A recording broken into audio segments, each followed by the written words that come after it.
natural, ituro nila ako kasi yun ang utos ni Mr. Atong Ang. Pero ang mastermind dito, si Mr. Atong Ang. Ituro nila ako, ituro ko si Atong Ang.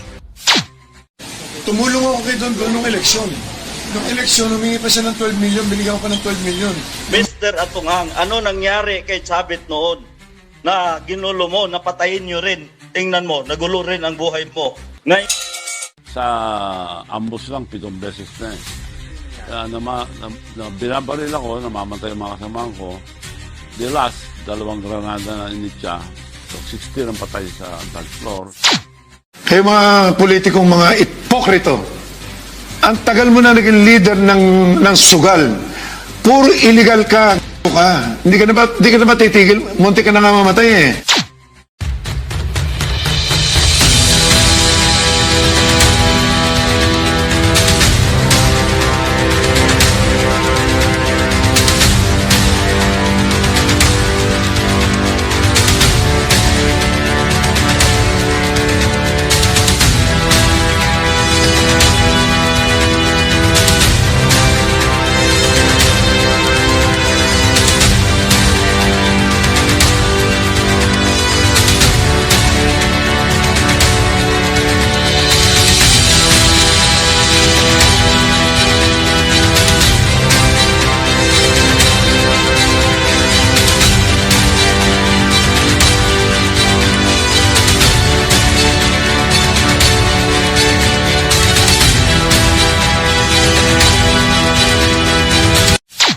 Pagsabihan na si Atong Ang noon na na-reprimand na noon na wag na lang negosyo ng mga tungkol sa illegal number games. Pero iba naman yun eh. Allowed naman yung ginawa nila noon. Kaya lang nagkaroon ng problema dahil nawala yung mga sabongero. So whether true or not, it's a problem. They have to prove it. At nobody's above the law. So if they can prove, dapat parusahan lang yung mga dapat na parusahan. Kung hindi totoo, then they have to clear. Kaya sa mga taong kumuha, may magulang din kayo. May anak din kayo. Bakit ganon? Kinuha niyo yung anak ko.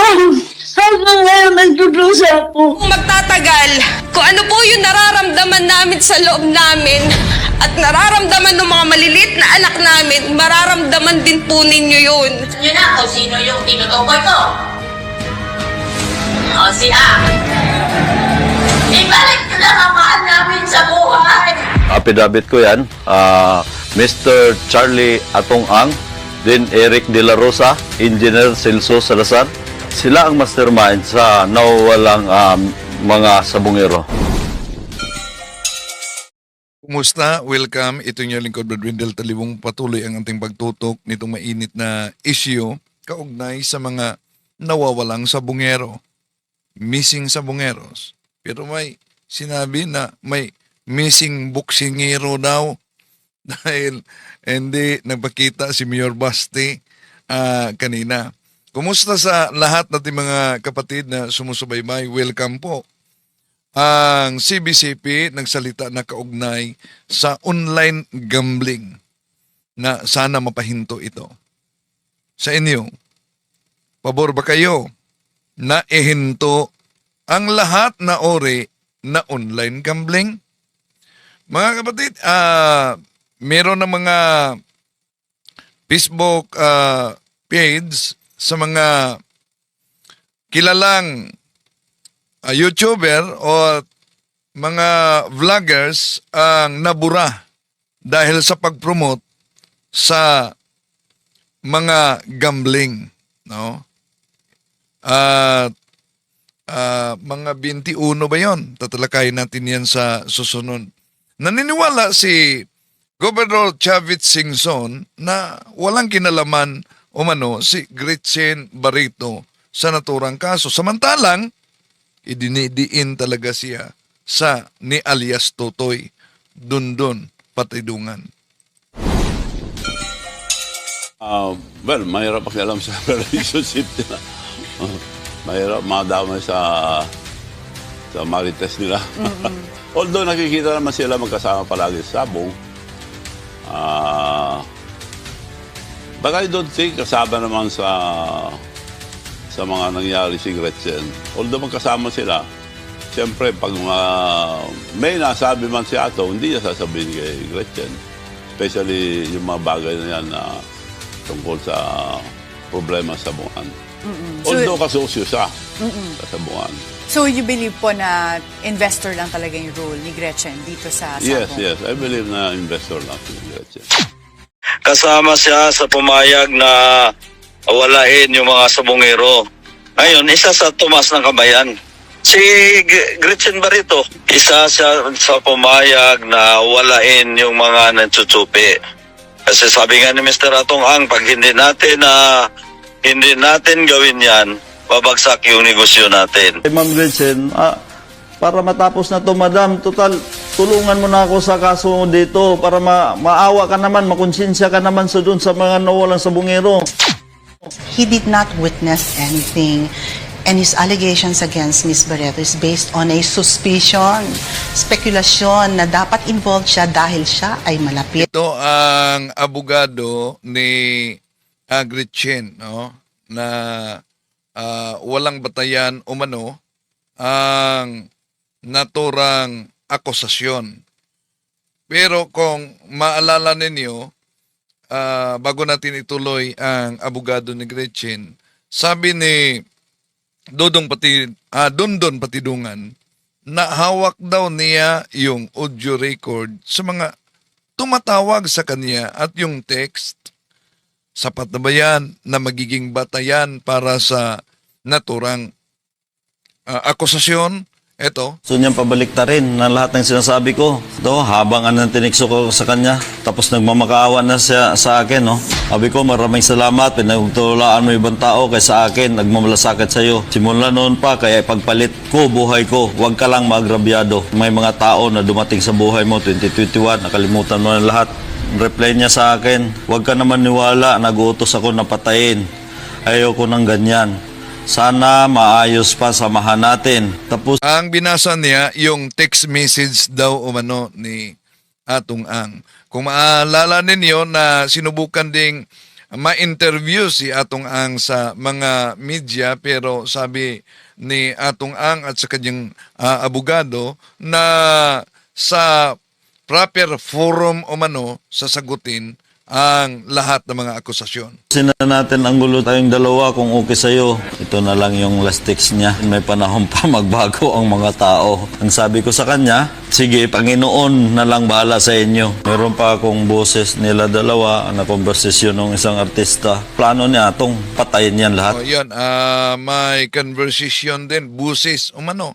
Sino ang tinutukoy na artista dito? Sa sinabing hawak niya ang busis, conversation daw. Gusto niya pa akong bayaran ng halagang 300 million. Pangalawa, hindi ako pumayag. Ginawa niya pang 500 million. Ngayon, hindi pa rin ako pumayag. Binaliktad niya. Ako daw nanghihingi sa kanya ng pera. Di baling mamatay ako, may maiwan lang akong legacy na matulungan ko itong mga kamag-anak na nawalan, mga mahal sa buhay. Okay, iyon ang hinahawakan daw ni Dondon. Ituloy natin ang pahayag ng abogado ni Gretchen. Spekulasyon na dapat involved siya dahil siya ay malapit kay Mr. Atong Ang. Tama ba yun? Bakit si Miss Gretchen? Kasi kilala siya at siguro mas pakikinggan yung whistleblower kung banggitin niya ang pangalan ni Miss Gretchen Barreto. Alam mo, ang kaluluwa natin bilang mga Pilipino nakataya rito. Dapat dito hindi tayo pumapayag na pera-pera lang ang naging Panginoon ng Pilipino. Hindi dapat gano'n. Diba? Kung sinasabi ni Totoy na make Colonel, then so be it. Pero I will not confirm nor deny first the existence of these people or the rocks. Pero masyadong broad. Talagang polarizing yung rango. At Ang tinutukoy ng Napolcom ay ang mga pulis na involved dito. alam naman natin na hindi naman gagalaw ang mga malilit na pulis kung walang official din eh. So, expect mo na yun na may mga official dyan. expect mo na rin na since more or less 4 years pa lang yung kaganapan na nawawala yung mga sabongero, malamang at sa malamang ni mga aktibo pa dito sa serbisyo. Okay. Ito ang Senate investigation noon na may official talaga ng PNP ang inimbestigahan kaugnay sa pagkawala ng mga sabongero. Si Sergeant Paghanga. Oo. Pero PIO siya. So, Pero naging matagal- PIO siya. Opo, sir. Matagal na po siyang wala sa PIO po, sir. So at that time, Mr. Paghangaan, yung time na nawala si June Lasco, saan ka noon? Anong assignment mo? Sir, sa ano po ako, Binyan City Police Station, sir, Laguna PPO, sir. Binyan City Police Station, sir. Laguna, sir. City Police Station. Yes, sir. Andun ka?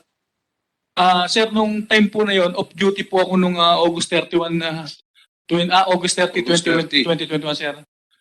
Nag-deliver po ako ng sabon, sir, noon. Mayroon po akong mga original na resibo, sir. Conversation, sir, ng text message sa amin, sir, nung na-order, sir. Pwede ko pong bigyan yung family, sir. Para makita po nila, sir, yung date. Saan yung nag-deliver ka? Sir, sa Pila, Laguna, sir. Pila. Pila, Laguna, sir. That's 41 minutes away from the crime scene.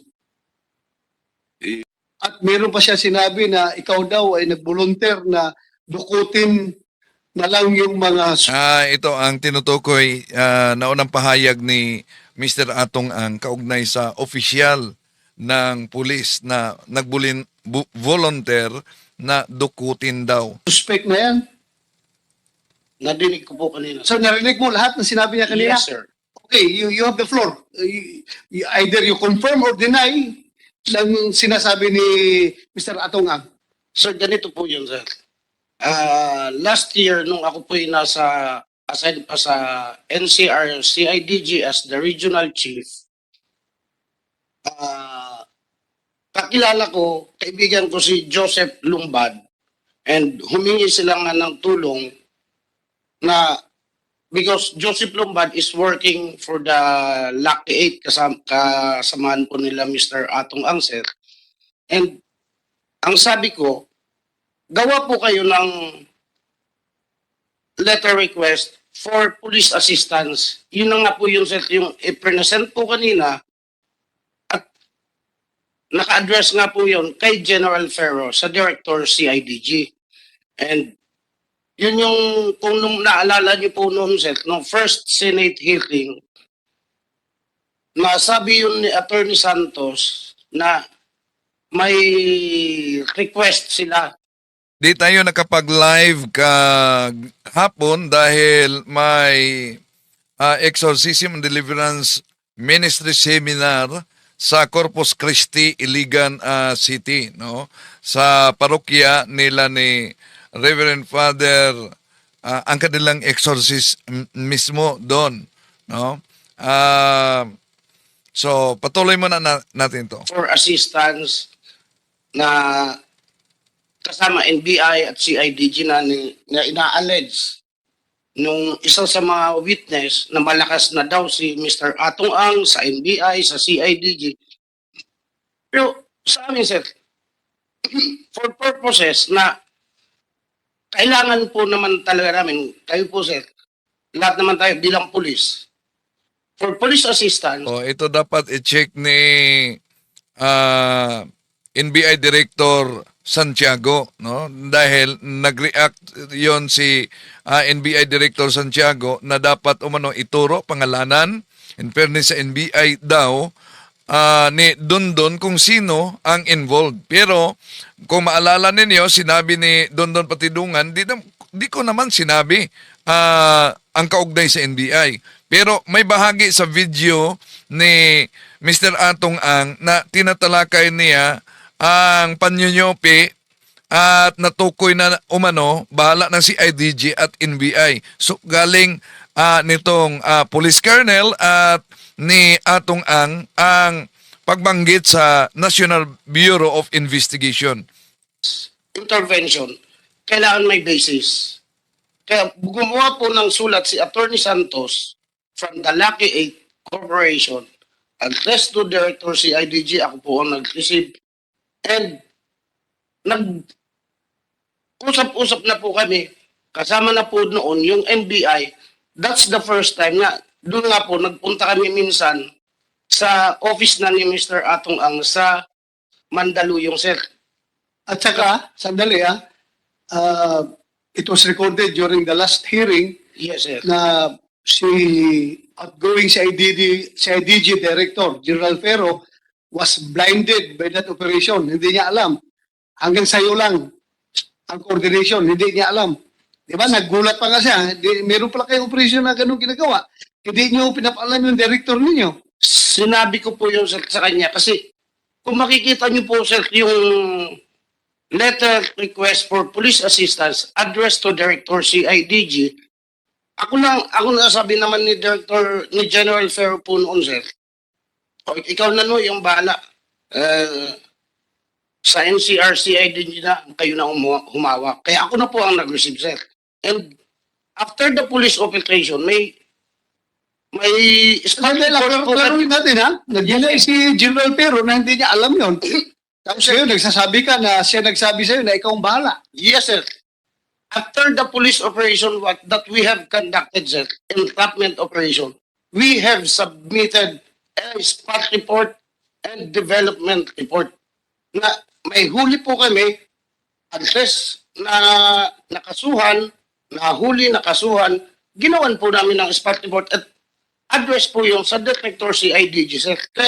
Mapansin ninyo dito, itong police colonel na ito, parang idiniin din ni Mr. Atong Ang sa Senate investigation na siya ang nag-advise, dudukutin natin ito.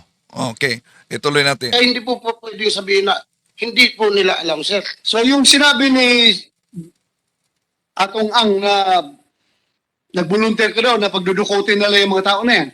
Yes, sir. Ganito po yan, sir. Sir? So, nasagot talaga niya, yes sir, no? Dapat kung pinabulaanan niya, no sir, pero parang di napakinggan yata ng mabuti ni Police Colonel itong katanungan na ito. Ganito po, sir, ang kwento dyan, sir. Deklaro mo muna. Yes, sir. Totoo yan, sinabi mo during a meeting. Sir, hindi ko na po matandaan kung nasabi ko, pero kung may nabitawan mo akong salita, pero pabirto man siguro, sir, hindi ko na matatandaan, sir. Pero nagkaroon po kami ng case conference meeting together with the anti-cybercrime, with the NBI po, sir. Andali, makinig ka. Ikaw ay hindi ka pa retired hindi ka pa malimutin. So, di niya matandaan kung sinabi ba niya yung dudukutin na lang natin. Words like that, you cannot just easily slip by your mind. Yung sinabi mo na nag-volunteer ka sa kanya na pagdudukutin lang natin yan, sir. True or false? No, sir. Ha? No. Yes, sir. So nagsinungaling si Atong Ang. Hindi ko na po matatandaan, sir. Ay, huwag kang selective, Permission, selective. permission to make statement, Ha? sir. Pero bakit kaya di niya direkta na masagot na nagsisinungaling si Atong Ang? Ano ang sa palagay ninyo? Comment kayo mga kapatid. Ang sagot niya, di niya matatandaan kung sinabi ba niya yon. Nag-out ka, ha? Yes, sir. Police colonel ka. Yes, sir. Dapat responsible ka sa lahat ng pinagsasabi Opo, mo. sir. So, Permission to make statement, sir. false. Nagsinungaling si Mr. Atong Ang. Ako, sir, sige, di ko po kayang, di ko naman na matatandaan lahat, sir, kasi after our case conference, sir, pinag-usapan nga po namin,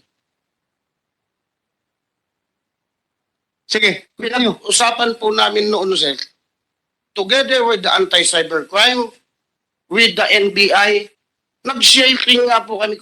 Kasi nag-sharing kami, ito ang target. Within NCR, Metro Manila, sir, sa amin, ng NCR CIDG napunta yung mga target na involved sa cloning. At kasama ko noon, yung anti-cybercrime.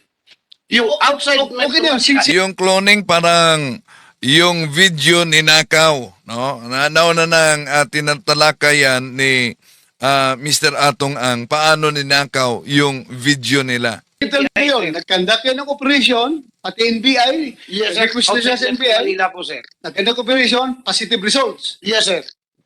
Legal lahat yun. Yes, Walang sir. problema, di ba? Wala Opo, tayong sir. nakita problema doon, legal lahat yun. Ito na namang sinabi niya kanina na binigyan kanya ng 1 million. Yes, sir. Yun, tinanggap mo. Sir, may letter request po kami. Kasi even, totoo po yung sinasabi ni Mr. Atong Ang, sir, na even nung ako'y nasa CIDG, talagang kulang ang gamit din ng kapulisan. Alam mo, So may solicitation sila. Sige, tinanggap mo. nag-donate siya ng computer, sir, 10 laptop. Okay. Tinanggap po namin nung nasa Laguna ako, sir. Gaano kayo ka-close ni Mr. Atungang? Hindi kami ganun ka-close po, sir. Ilang bisis lang kayo nagkikita? Yun nga, sir, nung doon sa office niya, nung nag-case conference po kami with the anti-cybercrime, with NBI, and then nung pangalawa nung sa Lipa, sir, na ako'y PD na po ng Laguna, na How about itong si Juan? Si Julie Patidungan? Si Dundon yan. Kasama pa sa investigation, hindi pa humihiwalay si Dundon sa kampo ni Atong Ang nito. Matagal mo na itong kilala? nung sa Laguna na lang po kami kilala niyan, sir, ni Don, sir. Palagi kayo nagtatawagan ng cellphone? Nagkakatawagan po, sir. Okay. Si Mr. Atong may sinabi pa kanina na gusto mo daw siya magsinungaling, na pinapaangkin mo sa kanya na siya ang nagfinance, nagpagawa ng building ninyo. Tumulong po, sir. Totoo yan na gusto mong magsinungaling siya. Sinabi ko lang, sir, na tumulong siya. Ang categorical question dito, totoo ba na sinabi niya kay Atong Ang na gustong magsinungaling at aangkinin na siya ang gumawa sa naturang building? Bakit kaya? Hindi nga, kaya nga tumulong siya, di ba? Sabi niya, nagtataka doon siya, bakit pinapaangkin mo sa kanya yung pag-construct ng building ninyo doon sa kampo. Yun ang sabi niya. Totoo yan na sinabihan mo siya na sabihin mo sa mga tao na ikaw ang paggawa nito. Yung isang portion po siguro, sir, talagang siya dahil nagbigay nga po siya ng 1 million na tulong, sir, for renovation. Hindi lang po isang building ang renovate ko po sa ano, sir. Ako, hindi kita minamasama diyan sa pagbigay ko ng tulong. Kasi ako naging pulis rin ako. Yes. Normal talaga yan na maglapit tayo sa mga politiko, sa mga negosyante. Tulong sa para hindi naman binubulsa yun eh. Gawa ng kampo, okay lang yun. Pa-repair. Marami ba mga mababait na tao, kagaya ni Atong Ang, na mabilis magbigay ng suporta. So, yun ang pahayag ni Senador Abato dito sa hearing. Ang daming mababait na tao, kagaya ni Atong Ang, na mabilis talaga magbigay ng suporta. Okay lang yun sa akin. Kino-confirm ko lang ito ngayon sa'yo para, kasi sinasabi ni Atong Ang na you are apparently a part of the conspiracy to put him down. Ay, hindi ko masasabing part ako. So, kasali sa conspiracy. Ayon kay Atong Ang. Sir, kasi, alam ko naman, ginagawa ko. Diretsahin kita. Sabi niya, ang pinaka-suspect niya is Mr. Bong Pineda. Yes, sir. May kaibigan ba kayo ni Bong Pineda? Hindi, sir. Hindi. Hindi po, sir. General Kaskulan? Hindi din, sir. Oo. Naging chief PNP mo yun, hindi mo kilala. Kaibigan mo, bata ka ba? Hindi, sir. Hindi. po, Sino sir. naglagay sa USPD ng Kalamba? During the time of General Eliazar po, sir. General Eliazar? Yes, sir. O ito ngayong mga kaso ni Julie Patindungan na apparently parang gawa-gawa lang daw. Sabi niya Atong Ang para tipin down yung tao niya. Ano masasabi mo doon sa mga kaso na hinaharap ni Patindungan? Yung mga double attempted murder. So, sa hearing na ito, dinipinsa pa kung naalala ninyo ni Atong Ang si Dundon. No? Dahil hindi pa tumitiwalag si Dundon dito. Frustrated murder. Wala akong masasabing may kinalaman. Hindi po time yon. Hindi po, sir.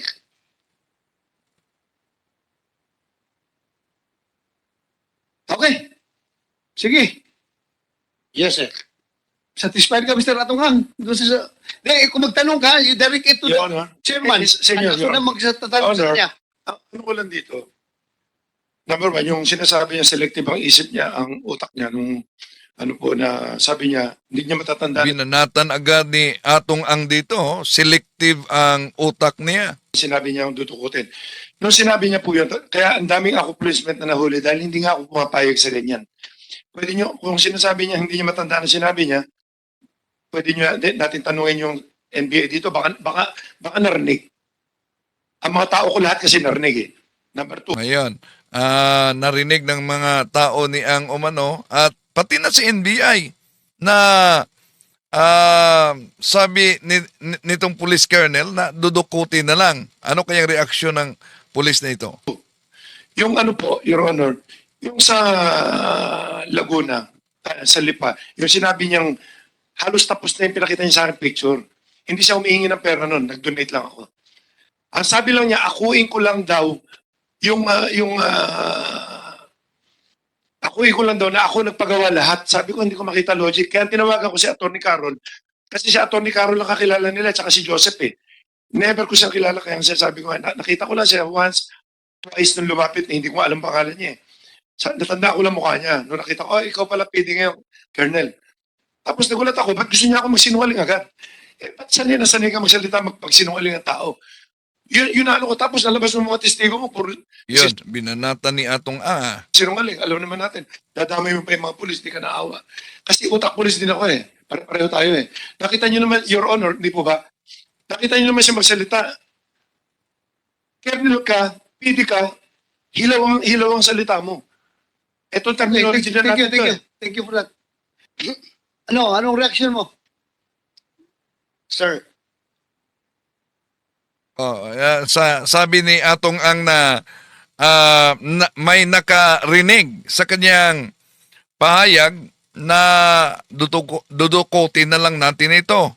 Pati na daw umano sa NBI, tanungin kung nakarinig na. Pero may mga kasama si Atong Ang na nakarinig umano. yung sinasabi na makakalimutin ako, siguro, sir, sasabihin ko, slip of a tongue. Oh, so, isip o patang, ano, yung makakalimutin?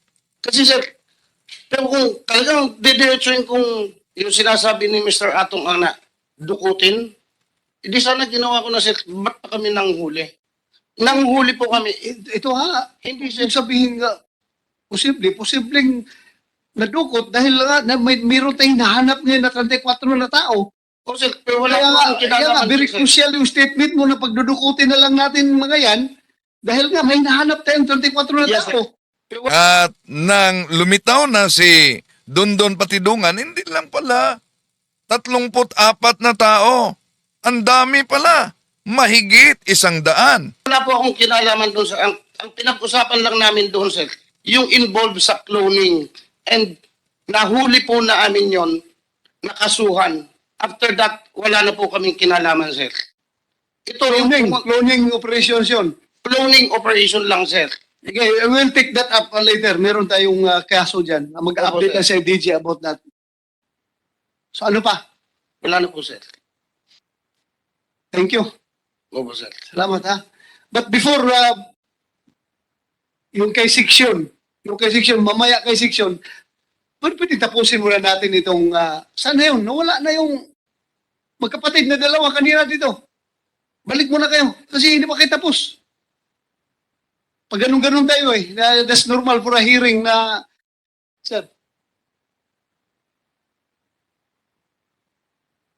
Ay, yan na, sir. Oh, sir. Balikan natin kasi naputol ka. Na pinagbigyan natin si Mr. Atong Ang na magsalita. Saan ba tayo last? Ano yung sinabi mo kanina? Doon po sa, kay Michael Calaveria po. Ha? Kay Michael Calaveria po. Michael?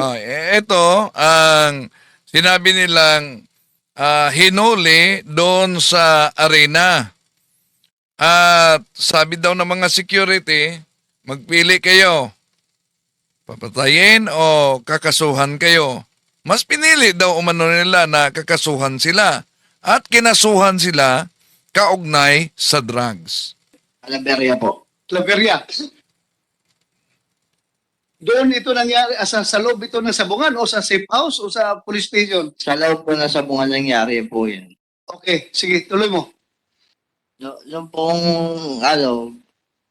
nung binitbit na po nila kami. Yun Pero bago ka magpatuloy do you confirm or deny na ikaw ay konbiktado ba ito o napaila na ng kaso? convicted po your Convicted ka ng drug case noong 2002? Opo. Na ano lang po ako doon, Your Honor, na para pong na-set up lang po kami doon. Para pong na-sit up? Opo. Pero gumamit ka talaga noon? Noon po. Oh, gumamit ka. Pero hindi na po nitong Okay, anyway, that's kung lang yun. Or character reference lang yun. 2002 pa yun eh. Opo. Itong inibisigahan natin ngayon, 2021 na mga kaso ito. Ba't sige lang? Wala pang tukhang noon. Uplang tukhang. Wala pa. Kaya pala tumaba ka na ngayon, no? Wala, uminto ka na, no? Wala, no? Kapal na yung pisingay mo. Mataba ka na. Okay na. Sige, continue. Nung pong kinuha po nila kami, habang binabiyahe po nila kami, yun nga po sabi sa amin na bakit si Boss Atong daw ang binangga namin.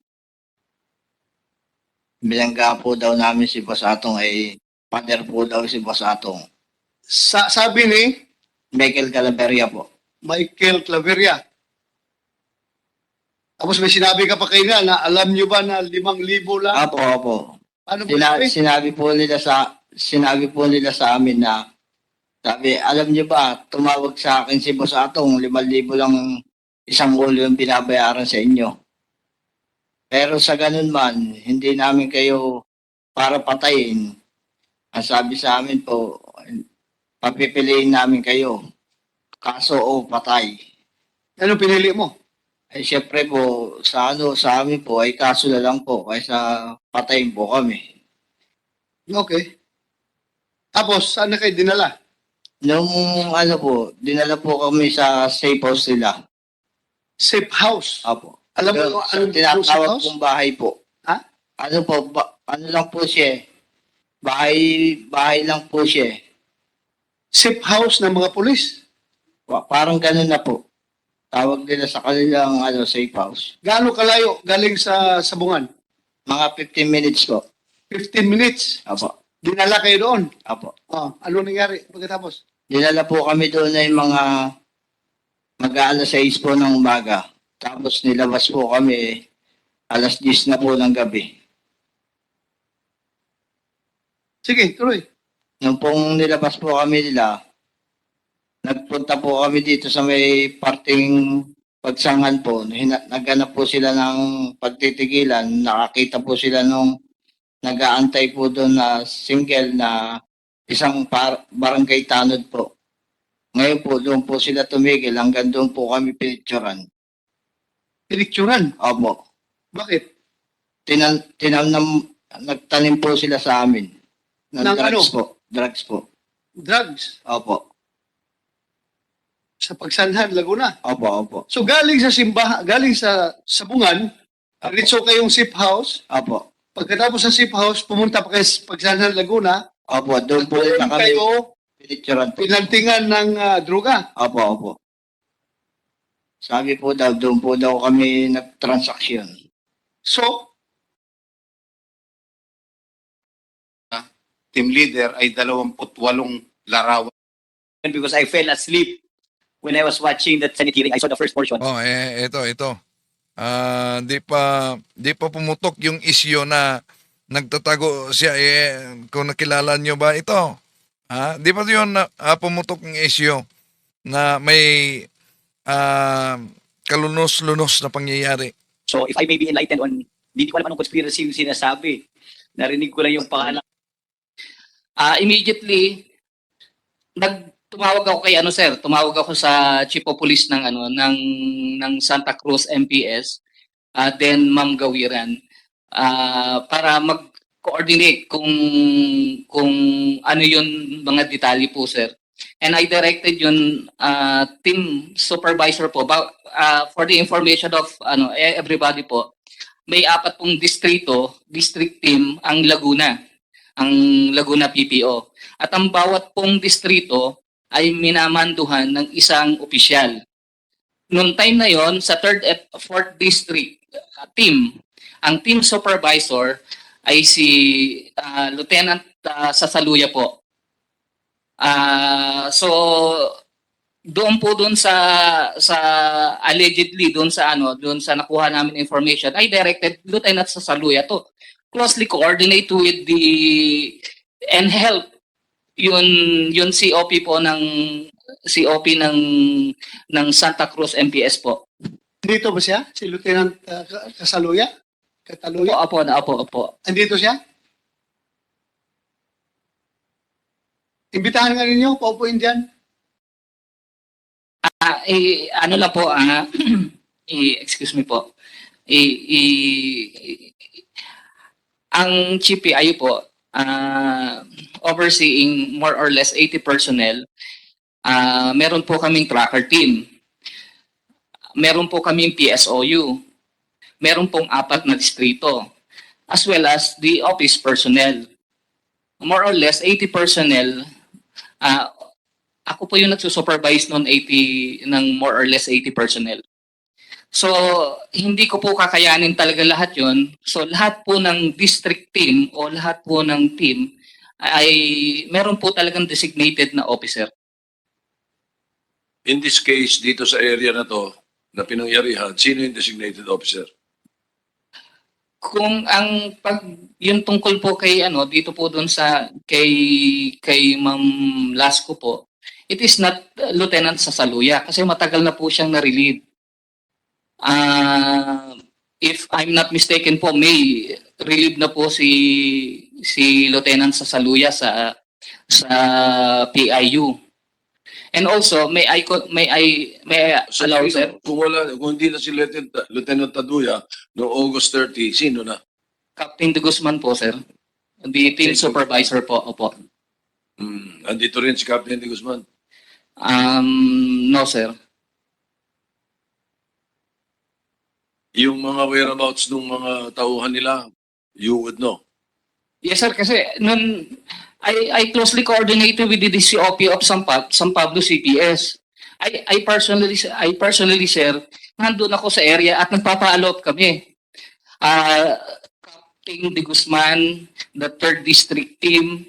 Ako po ang 2nd district team ng PIU kasi ang dami po yun base dun sa sinabi sa amin. Marami yung tao. Hindi kakayanin po ng SWAT lamang ng San Pablo. Sa ating katanungan, busis ng masa, dapat bang ihinto ng gobyerno ang lahat na ore ng online gambling? May nag-yes 87% habang no naman 13%.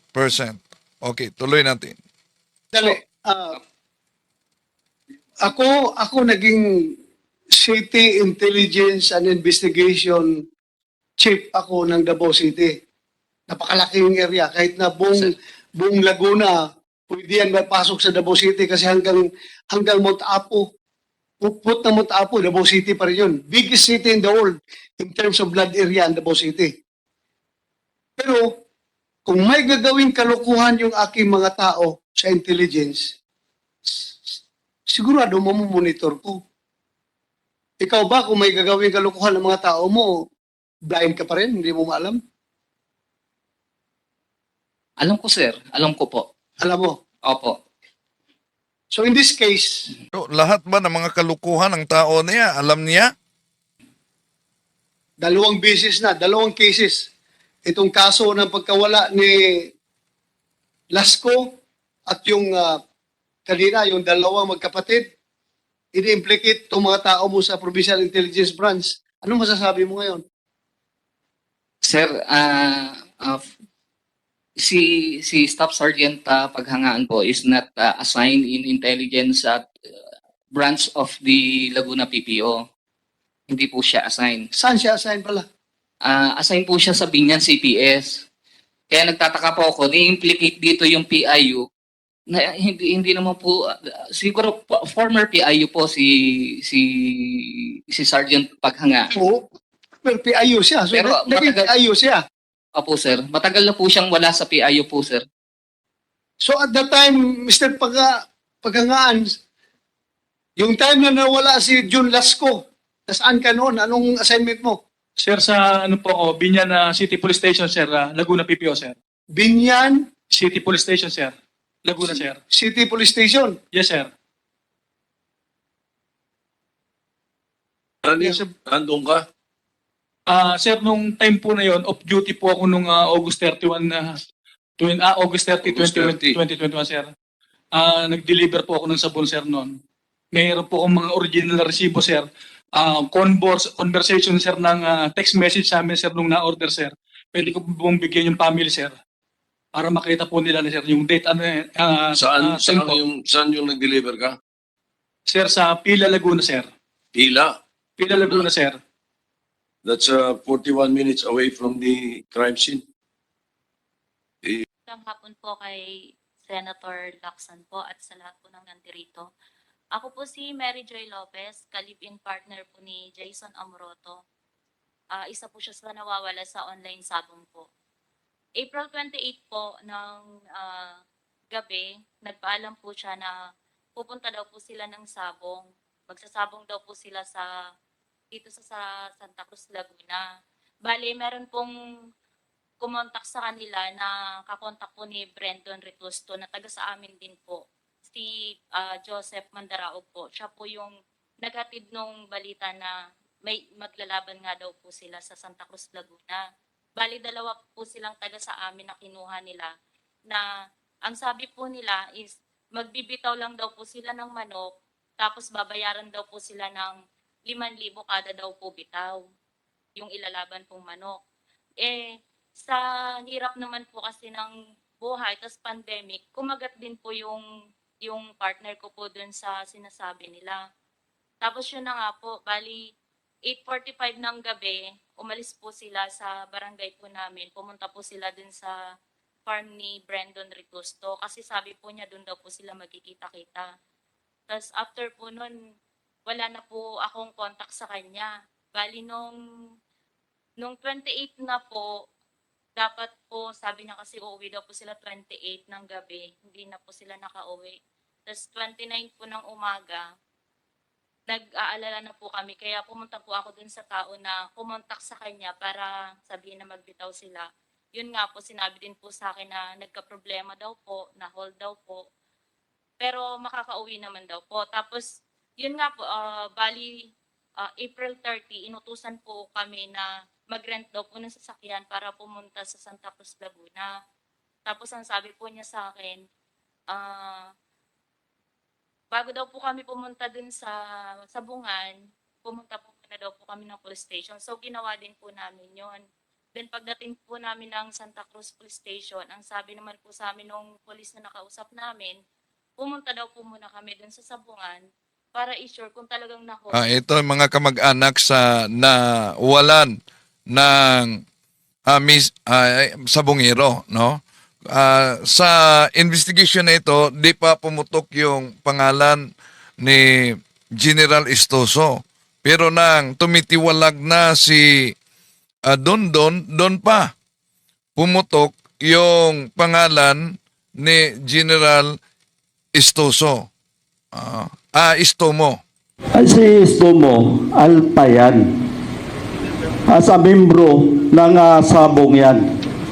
Pag sinabing Alpa, kasama siya sa 21 na yung binanggit nila na nagfinance, pero lubog ang pangalan ni Istomo.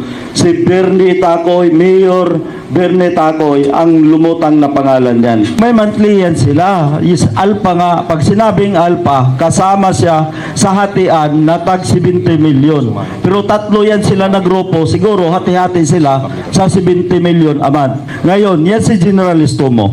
Isa yan na nag-udyok kay Mr. Atong Ang na boss, patayin mo na si Dundon Patidungan para matapos na yung Ito ang pinabuluan na naman ni General Estomo sa interview. problema mo na yan. Personal opinion ko lang ito, no? Ito si Alice Totoy kasi ang galing magawa ng kwento. Mas naniniwala ko kay Atong Ang. Para sa akin, mukhang totoo na meron nangyaring extortion. Yung 300 million na yan. Pero kay Charlie, kay Atong Ang, kayo ba may personal na relasyon, connection? Kaibigan niyo ba siya? Magkaibigan ba kayo? Magkakilala Tropa kayo? ba kayo? Okay. Naghanap ko ng pamamaraan, makakilala siya. Okay. First time ko lang siya nakilala. Siyempre, nanghingi ng tulong. Actually, aminin ko, nabigyan niya ako ng kaya nagkaroon ako ng 2 beating station sa General Santos City. Kaya kong patunayan, nakasali ka talaga sa Alpha. Kaso lang, sa isang 3 kayo, naghati-hati dyan. 3 yan sila, naghati-hati dyan. Si Lito Gira at saka si Bernie Tacoy. Kaso lang, ito si General Estomo, lubog to. Pag ibig sabihin ng lubog, wala siyang pangalan. Paano niya sabihin? Dahil wala siyang alam sa sabog. Una, bakit mayroon siyang betting station? Pangalawa, sinabi niya na hindi sila magkakilala ni Mr. Atong Ang. Kung hindi ka kilala, bakit ka bigyan ng betting station? Ngayon, sinabi niya na hindi niya kilala si Mr. Atong Ang. Bakit mo nasabi na hindi mo kilala si Mr. Atong Ang? Bakit mo sinasabi na si Mr. Atong Ang mabait, walang ginawang kalokohan? Nakikita ko, parang defense counsel na siya ni Mr. Atong Ang. Marami ang nagulat sa mga bagong revelasyon ng whistleblower na Yan. So, mga kapatid, ang katanungan, busis ng masa, dapat bang ihinto ng gobyerno ang lahat na ore ng online gambling? Yes, 87%. No, 13%. Kung malala ninyo, nagsalita na ang mga kaobispuhan sa CBCP kaugnay sa online gambling. At sinabi ng mga obispo na itong online gambling ay bagong salot, bagong virus na sumisira sa mga individual, lalo na sa pamilya, at pati na sa lipunan. Tahimik na kumakalat at nagdudulot ng malawakang pagkaalipin. Daming nagiging addict sa online gambling. At di lang yan, ito ang resulta. Kaya, hope na mananagot ang nasa likod nito. So, kung may missing sa bungero, may missing buksingero. Di, lumitaw kanina. Okay? Ayun na, ulitin ko. Pakita muna natin dito ang resulta sa ating busis ng masa. Ito po busis ng masa natin ngayon. Ang resulta ay 87% yes, no 13%. Okay?